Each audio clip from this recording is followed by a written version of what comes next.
Assalamualaikum warahmatullahi wabarakatuh. Perkenalkan, nama saya Rika Erviana dengan NIM 2030205132.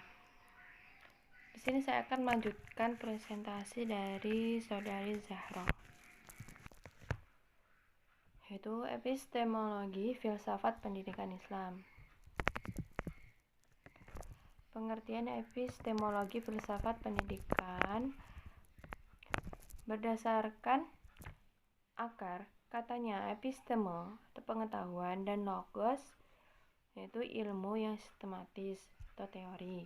Secara bahasa teologi, epistemologi ini berasal dari bahasa Yunani yaitu episteme dan logos. Episteme berarti pengetahuan, sedangkan logos berarti teori, uraian atau alasan. Jadi, epistemologi dapat diartikan sebagai teori tentang pengetahuan atau theory of knowledge. Selanjutnya yaitu cara memperoleh pengetahuan pendidikan Islam. Ada 5 macam metode untuk memperoleh pengetahuan pendidikan Islam. Yang pertama yaitu metode rasional. Metode rasional adalah metode yang dipakai untuk memperoleh pengetahuan dengan menggunakan pertimbangan-pertimbangan atau kriteria-kriteria kebenaran yang bisa diterima rasio. Selanjutnya yaitu metode intuitif. Metode intuitif merupakan metode yang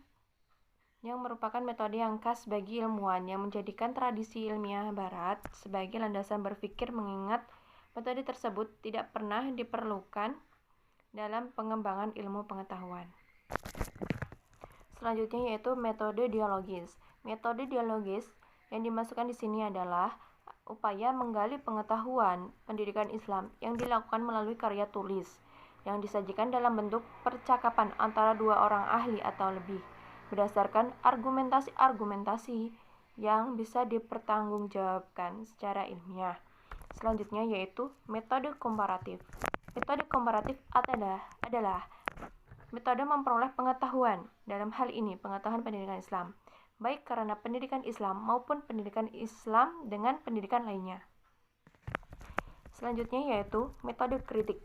Metode kritik yaitu sebagai usaha untuk menggali pengetahuan tentang pendidikan Islam dengan cara mengoreksi kelemahan-kelemahan suatu konsep dan aplikasi pendidikan, kemudian menawarkan solusi sebagai alternatif pemecahannya. Yang selanjutnya yaitu sumber pengetahuan dalam pendidikan Islam. Sumber pengetahuan dalam pendidikan Islam ada tiga, yaitu yang pertama adalah Al-Quran. Al-Quran merupakan sumber pertama dan yang paling utama dalam pendidikan Islam. Karena Al-Quran ini memiliki konsep pendidikan yang utuh. Nah, sumber yang kedua yaitu As-Sunnah. As-Sunnah didefinisikan sebagai sesuatu yang didapatkan dari Nabi Muhammad SAW yang terdiri dari ucapan, perbuatan, persetujuan, sifat fisik atau budi, atau biografi, baik pada masa sebelum kenabian maupun sesudahnya. Sumber yang ketiga yaitu ijtihad. Ijtihad merupakan istilah para fuqaha, yakni berpikir dengan menggunakan secara ilmu yang dimiliki oleh ilmuwan syariat Islam yang menetapkan atau menentukan sesuatu hukum syariat Islam. Yang terakhir yaitu hubungan epistemologi dengan pendidikan. Hubungan epistemologi dengan pendidikan adalah untuk mengembangkan ilmu secara produktif dan bertanggung jawab, serta memberikan suatu gambaran-gambaran umum mengenai kebenaran yang diajarkan dalam proses pendidikan. Demikian yang dapat saya sampaikan, dan materi selanjutnya akan disampaikan oleh Saudari